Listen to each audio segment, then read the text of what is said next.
el espíritu de la ley, según el autor Montesquieu. Eso vamos a conversar con Pedro Martínez. Pedro, buenas noches. Buenas noches, doctor Armando. Buenas noches a este prestigioso staff. Buenas noches, vecinos y vecinas. Y bueno, esperemos que nosotros, doctor, juntos dilucidaremos sobre básicamente los poderes que sustentan la democracia de todo Estado. Pedro, antes de tocar este tema tan importante, los poderes del Estado, lo que pasa en el país, relacionarlo en el país y un poco hacer la conexión con esta gran obra de Montesquieu, El espíritu de la ley. ¿Cómo ves tú la realidad nacional hoy día, después del mensaje presidencial, después de que el presidente haya hecho un análisis de su gobierno y lo que piensa el pueblo? ¿Cuál es tu análisis que tienes tú como parte de esta conversación que tenemos el día de hoy? Doctor, siempre que toda persona o toda situación pasa por una situación de enfermedad, los médicos que te quieren sanar o los analistas que quieren solucionar un problema político van a la causa. Si nosotros no afectamos la causa, no vamos a solucionar el problema, ¿no? Por ejemplo, tenemos una gripe y tú vas y te compras simplemente una aspirina o una pastilla que te va a... Un calmante. Un calmante. No te vas a curar de la gripe. Entonces, ¿cómo nos curamos con la gripe? Uno, protegiéndonos bastante del frío, tomando bebidas calientes, no ingiriendo alimentos que hagan daño o incuben a esta enfermedad y esperar los 7 días, ¿no? Igual es en la política, doctor. Así es. Entonces nosotros tenemos que irnos al análisis, a lo que llamamos nosotros el materialismo histórico. Tenemos que partir de dónde parten los problemas actuales. ¿Qué problemas tenemos actual? Uno de los problemas grandes, gangrenosos, es la corrupción. Otro de los grandes problemas es el desequilibrio económico. Pero ¿de dónde se origina eso? Eso se origina con la llegada de los europeos que vienen y imponen un nuevo sistema de vida. En el incanato nosotros teníamos un sistema basado básicamente en la agricultura y en el orden social, ¿no? O sea, cada estrato social jugaba un rol importante dentro de todo del condicionamiento de nuestra sociedad, ¿no? Y por eso que en nuestro país o en nuestras comunidades casi no hubieron los grandes problemas del hambre, la miseria, la explotación, puesto que el desarrollo fundamental del imperio incaico se sustentaba en la agricultura. Y no se olviden que los incas sabían también que el oro, la plata y algunos minerales eran importantes en el desarrollo de su, de repente, orfebrería, pero no era el elemento base para sustentar su vida. Las relaciones económicas y sociales antes de la llegada de los europeos se sustentaba en nuestra agricultura. Entonces, nuestra sociedad fundamentalmente fue agricultura. Y eso hasta el día de hoy, ¿no? Y hasta el día de hoy. Pero cuando vienen estos pervertidos europeos, muchos de ellos pervertidos, salieron de las cárceles. O sea, Pizarro reúne a la escoria española. Matones, violadores, asesinos y también de la clase alta, aventureros que querían riqueza. No era un grupo que llegaba a América del Sur igual a lo que colonizó América del Norte, claro, ¿no? Era diferente. José Carlos ¿no? Mariátegui hace el análisis que sí, los pioners, por ejemplo, los pioneros, ¿no? Por no decir los pioners norteamericanos, ellos van con otra visión. Otra visión. Era gente de otro nivel, en ese momento estaba la ilustración. Exacto, era gente que tenía otra concepción del mundo. Claro. Ellos veían la tierra como algo parte de ellos y como una que le va a generalizar riqueza. La tierra como riqueza. Claro. En cambio, el europeo que viene acá, el español, borracho, fumador, violador, viene a solamente llevarse el oro y la plata. Nada más. Porque para ellos el oro y la plata era su riqueza. Y no revertía, ¿no? Ellos no ven la tierra como parte para generar riqueza. Entonces, desde ahí parte todo. Esa clase social, doctor, esa clase social que viene con los europeos, es la misma clase social que nos sigue gobernando hasta el día de hoy. O sea, no quiere el desarrollo de nuestra Mantenemos el sistema, solamente que sea el Perú solamente un centro de abastecimiento de recursos naturales, explotarlo y llevarlo y al final lo que venga, solamente vivir de eso. Y nada acá, más, ¿no? con el dolor en mi corazón, le voy a decir, vecinos y vecinas, que no hubo una real independencia de los No hay. pueblos sudamericanos con relación a España. Lo que hubo fue un rompimiento administrativo. Simplemente eso. ¿Qué quiero decir? Que simplemente se cortó la administración directa del rey. ¿Pero quiénes gobernaron acá? Los criollos americanos. ¿Qué significa criollos americanos? Los europeos que nacieron en el Perú. Franceses, españoles, y que ellos se atornillaron como la clase gobernante que hasta el día de hoy sus semillas siguen gobernando, ¿no? Ahí tenemos, por ejemplo, un ejemplo de la semilla, de esa semilla de repente que tienen un problema mental, que son racistas, la ex presidenta del Congreso, el Chicharrón Barnechea, o sea, gente, yo llamo, discúlpenme, yo llamo a los racistas enfermos mentales. Porque una persona que es racista es un enfermo mental, sinceramente. ¿Por qué le digo esto? Sustento en una cosa, que el racista cree que porque es blanco vale más que la persona de color negro o lo del cobrizo. Entonces es una enfermedad. El racismo es una enfermedad mental, que también tiene que ver, doctor. Muchos creen que solamente se van al color. No. No. Entonces el racista, al sustentar que él es diferente al negro, o sea, por lo tanto, él tiene las condiciones también para decir que él, su vida, debe ser mejor que la del resto. Es superior, no Es viene de arriba. superior. Ya, frente a esa situación, teniendo esas condiciones sociales, esas condiciones de historia, ¿qué perspectiva buscamos en el país en esta situación que estamos viviendo? Bolívar, que fue un hombre visionario, que inclusive justo usted pone Bolívar, que se había educado en Francia, en la Ilustración francesa, él recoge los principios de las famosos enciclopedistas. Uno de ellos es el barón de Secondat, Montesquieu, que escribe El espíritu de las leyes. El espíritu de las leyes es el libro base que sustenta que todo sistema democrático debe poseer, ¿no? Los tres poderes básicos: el poder legislativo, compuesto por los congresistas, ¿no? El poder ejecutivo, compuesto por el presidente y sus ministros, y el poder judicial, compuesto por los jueces y fiscales que van a velar para que la ley se cumpla. Pero acá coloca algo importantísimo el barón de Secondat, que cada poder es autónomo. Tiene una autonomía, ¿no? Y esa autonomía se rige bajo los preceptos de la ley madre, que es la Constitución política. Entonces, en la Constitución política están los fundamentos de la autonomía de cada poder de este Estado y de cualquier Estado democrático. ¿Qué implica, doctor? Que el fiscal de la nación no puede imponer al presidente para que diga: quiero que el día lunes vayas a las 8 de la mañana porque te estoy investigando y que quiero que des tú. Entonces, al hacer eso, se está perdiendo los poderes del Estado. Más que todo el respeto a otro poder, ¿no? Exacto. Entonces ya no hay el equilibrio. El Ministerio Público, como se ha hecho un análisis hoy día, pero vamos a ir a una pausa comercial y vamos a seguir este análisis, que es importante por cuanto esto sucede en el país. Lamentablemente los peruanos que estamos sentados en casa, que estamos fuera de esos aspectos de Congreso y Ejecutivo, ya no lo miramos como algo importante, solamente vemos los resultados y decimos: está bien, está mal, bueno, no nos interesa porque estamos pensando en comer.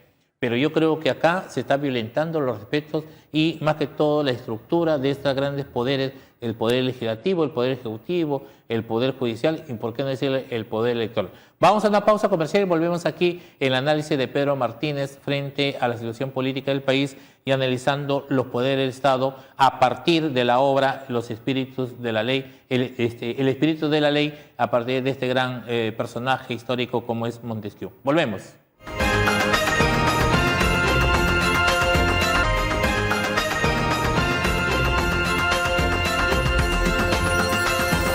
Volvemos aquí en Canal 35, Antena Televisión, el programa La Hora de la Verdad. Estamos con Pedro Martínez analizando la realidad nacional y a la vez con el tema los poderes del Estado a partir de la obra El Espíritu de la Ley del gran personaje histórico como ha sido Montesquieu. Pero estamos analizando este tema del Ministerio Público.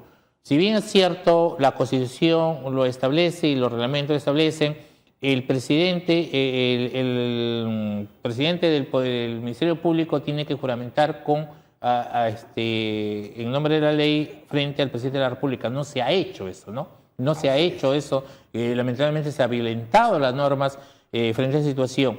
El Ministerio Público tiene que estar atacando, tiene que poner el pecho ante los medios de comunicación, o su función es más reservada, hacer las investigaciones reservadas, sin estar de repente sacando los volantes y haciendo de repente declaraciones. Tenemos ya a Pacheco más de 10 días detenido y al final no hay ni una prueba contundente para incriminar al presidente de la República, ¿no? Doctor, he estado investigando y a nivel mundial y a nivel también local de Sudamérica, en ningún país del mundo, doctor, desde que se instaura la democracia y la libertad de decisión de los ciudadanos, se ha investigado a un presidente en ejercicio de funciones. ¿Qué quiero decir? Que Pedro Castillo es un caso sui generis en el mundo. Ningún presidente a nivel global ha sido investigado y maltratado, estando en funciones. Por eso digo. Por ejemplo, la gente no lo están entendiendo. Lo voy a entender, le voy a explicar así. A ver, explícanos con manzanitas. Ya, a ver. Por ejemplo, el Ministerio Público ha citado al presidente Pedro Castillo para que el día lunes vaya a dar una declaración sobre los supuestos ascensos que él ha tenido. ¿Qué implica eso, doctor? Que se está rompiendo el equilibrio de poderes. El presidente de la República no puede ir al Ministerio Público por la sencilla razón de que es el hombre que señala la investidura de todos los peruanos y él cumple todo un rol dentro de sus acciones. Hoy día el Ministerio Público ha sacado un comunicado y ha retado al presidente que tiene que ir sí o sí. Doctor, número 2. La actual fiscal de la Nación no ha juramentado dentro del establecimiento normal que lo tiene que hacer el presidente de la República. Número 2. Número 3. En el Congreso le mentan la madre, le insultan, le difaman, le calumnian. Entonces, por eso le digo, el presidente Pedro Castillo es un caso sui generis en el mundo. Me supongo que la situación que estamos atravesando va a ser polémica y estudio de muchas situaciones que se van a venir. Muy probable que se establezca un nuevo sistema jurídico donde ya evitemos esta situación de anomalías que se están dando. Yo, desde acá, dentro de mi análisis, el profesor Pedro Castillo no puede asistir al ministerio como una persona común y corriente, doctor. Él representa a todos los peruanos. Si él fuera a dar su declaración como un peruano más, él mismo no está haciendo cumplir sus funciones. Y frente a esto, lo que se manifiesta, acá lo que de repente a ti no explicaste es, acá no se está defendiendo a Pedro Castillo, sino se está de repente protegiendo lo que es la investidura presidencial, ¿no? Eso se está violentando, eso se está maltratando. Inclusive, doctor, estamos simplemente defendiendo la Constitución que nosotros queremos que se cambie. O sea, nosotros simplemente como demócratas, como parte de este sistema, lo que defendemos es lo que está escrito en nuestra Constitución. Entonces, al ver que un poder del Estado quiere imponerse sobre otro poder del Estado, entonces, ¿eso qué implicaría, doctor? Un caos total. Dentro de la situación en que estamos viviendo, acá también hay una dejadez por parte del Ejecutivo. El Ejecutivo se ha dejado irrogar muchísimas funciones y por eso que ya pues se están haciendo todo lo que quieren. Ahora, lo peor de todo es que ya no hay equilibrio de poderes. El Poder Judicial... Se está perdiendo ese tema. No, ya se perdió el equilibrio de poderes. El Poder Judicial está imponiéndose sobre el Ejecutivo. El poder Judicial no, el Ministerio Público, ¿no? Pero que pertenece dentro de la estructura del Poder Judicial. Ya, el Ministerio Público es una institución... Que está dentro del Poder Judicial. Ya, y esta institución está violentando los espacios del Poder Ejecutivo por cuanto la Constitución lo establece unos parámetros frente a esa situación, ¿no? Así es. O sea, ellos analizan, el presidente y dice, no puede ser acusado, pero sí puede ser investigado, ¿no? Doctor, pero eso, ellos están jugando en pared con el legislativo. Y los medios de comunicación. El legislativo primero le hizo el cargamontón para que el ejecutivo, no para que el judicial le aplique. O sea, están jugando en pared para tumbarse al ejecutivo. Y lo cual implicaría que si sigue con esta situación, bueno, que inclusive la vicepresidenta Dina Boluarte está con proceso con la Comisión de Ética que puede ser sancionada, y de repente que no nos llame la atención que dentro de 2 o 3 meses nuestra paisana, la señorita Lady Camones, pueda llegar a ser presidenta del Perú. Aunque ella no lo quiere eso. No, sí lo quiere, porque con sus acciones que ha demostrado que sí lo quiere. El presidente le ha invitado a la... Porque a veces no necesitamos las palabras para evidenciar lo que se quiere. Ya, y a nivel de monetizar el Poder Ejecutivo, el Poder Legislativo. Ahí está, pues está jugando en pared. Miren, no puede, el presidente no puede ser acusado, pero ¿qué pasaría si estas denuncias, si esta investigación arroja que sí hay indicios? Entonces, el legislativo tendría ya el sustento legal para poder vacarlo por incapacidad moral. Suspenderlo, ¿no? No, vacarlo totalmente. Por incapacidad moral, pues. Porque si hay ya pruebas evidentes de hay una corrupción, entonces ya el legislativo, utilizando su poder político, podría hacer un caso excepcional y vacarla por incapacidad moral. Porque supuestamente si una persona está en un acto de corrupción, pues moralmente no puede ejercer un cargo. Entonces se le aplica ya la norma de la incapacidad moral. Diferente situación, ¿dónde está el pueblo? El pueblo es parecido a lo que sucede en Chimbote. Están haciendo una ciclovía, hacen cosas y la gente como que no vive en nuestra realidad. Está lejos, ¿no? Está lejos de nuestra realidad. La mayoría vive pensando en Gareca, en Reynoso, los jovencitos pensando en que divertirse significa drogarse, ir a la discoteca, estar haciendo sexo. O sea, totalmente nuestra sociedad, la mayoría vive en otra realidad y no se preocupa por los problemas que verdaderamente son fundamentales. Montesquieu, con esta obra, El espíritu de la ley, ¿qué es lo que él de repente llegó a su conclusión en esta obra, Pedro? Gracias a esa obra, doctor, se da la famosa Revolución Francesa y aparecen los derechos humanos universales. Y basado en los derechos humanos universales aparece la primera Constitución francesa, donde sustenta que cada poder tiene que tener un equilibrio para que nuestra sociedad pueda caminar de manera conjunta. El legislativo se encarga de hacer leyes, el ejecutivo de aplicar esas leyes y el judicial de verificar si las leyes están siendo bien aplicadas. Pero ¿qué sucede, doctor, en la actualidad en nuestro Perú? El legislativo lo único que se ha encargado es de ni siquiera generar leyes, generar propuestas para vacar al presidente. Y el judicial, ¿en qué se ha propuesto?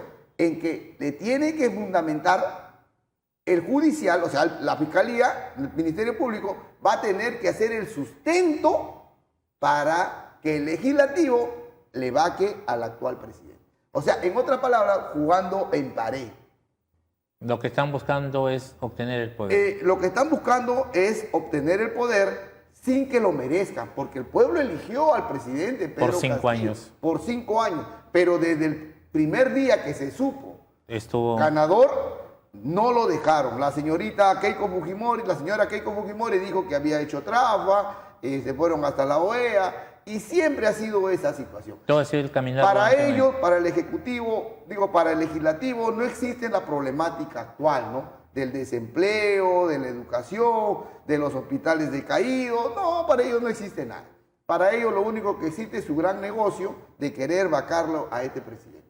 Diferente situación, seguimos viviendo esta Lo realidad. más terrible es que también tenemos un presidente timorato, un presidente pusilánime, un presidente que verdaderamente no se ha puesto los pantalones bien firmes, ¿no? Porque debería él, porque ese legislativo tiene un 88, un 89% de rechazo. Total de la población. Y el pueblo lo que desea en estos momentos es que se cierre el Congreso. Se cierra pero lo que dice este politólogo Ramiro Prialé Ceballos nos dice el país necesita una reforma política y electoral sustantiva. Mira, Pedro, hoy día estamos acá Doctor, en Ancash. lo que ha dicho sí. el doctor Prialé es lo que siempre hemos buscado usted y yo. El Perú no necesita reforma, el Perú necesita una refundación de la República. Eso significa que algunos cimientos que verdaderamente están gangrenosos, como por ejemplo la clase política actual, como lo dice el No doctor da para Prialé, más esta clase política. estos partidos políticos son organizaciones delincuenciales. Él doctor, mismo lo dice, ¿no? que solamente buscan llegar al poder, tener el gobierno y saquear lo poco o los recursos económicos que tenemos. No hay un partido político nacional que nos dé garantía, ni de extrema derecha, ni de extrema izquierda. Lo que existe son extremos corruptos, doctor.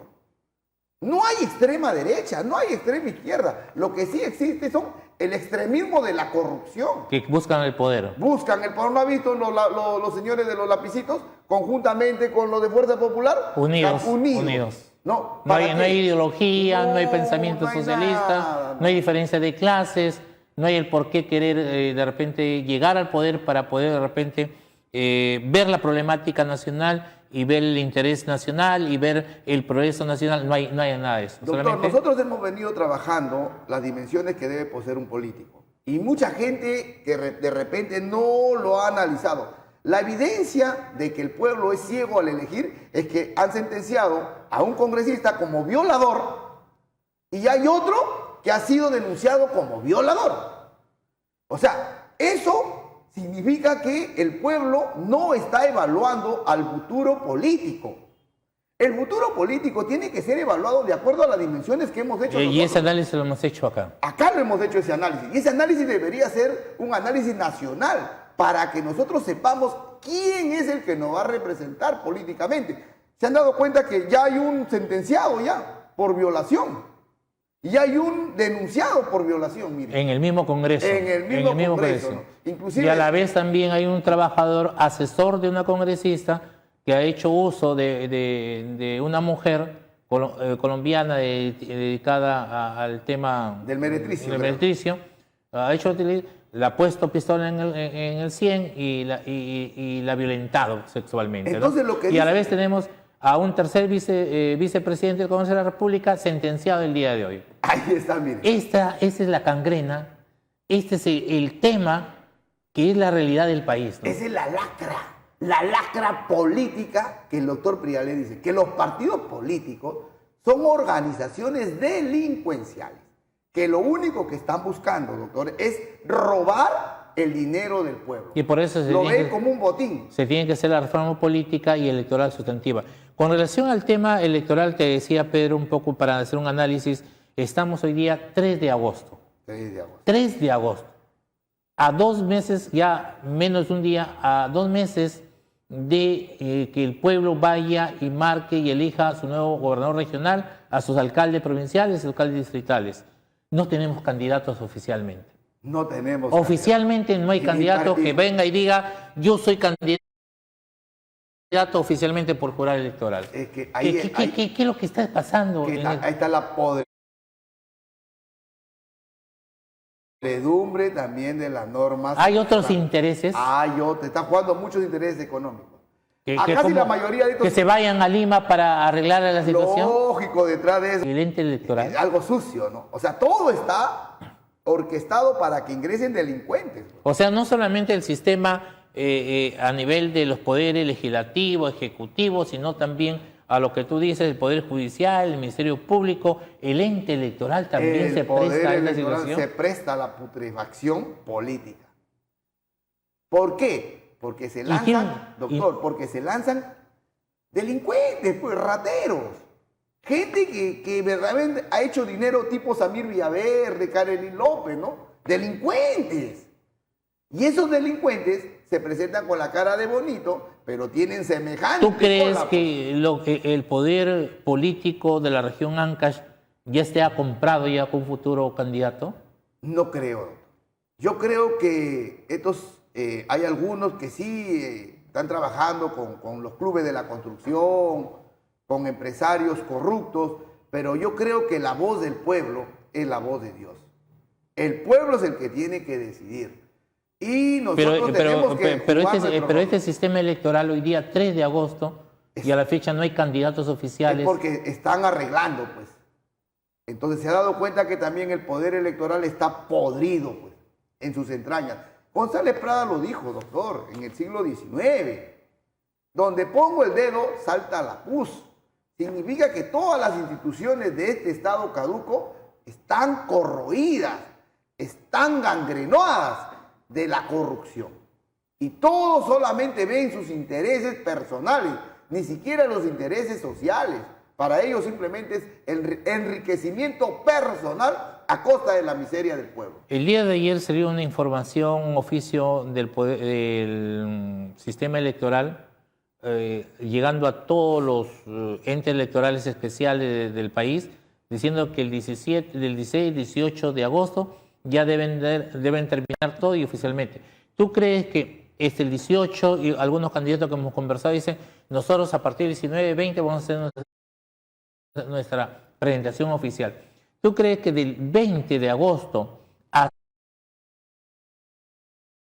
hasta el 2 de octubre haya tiempo que un candidato haga llegar sus propuestas así con seriedad, con responsabilidad y más que todo viendo el futuro de Ancash y de las provincias? Todos es una improvisación, doctor. Ese es el tema. Todos están improvisando. Todo se está improvisando. ¿No? Veo yo, por ejemplo, algunos partidos son cascarones nada más.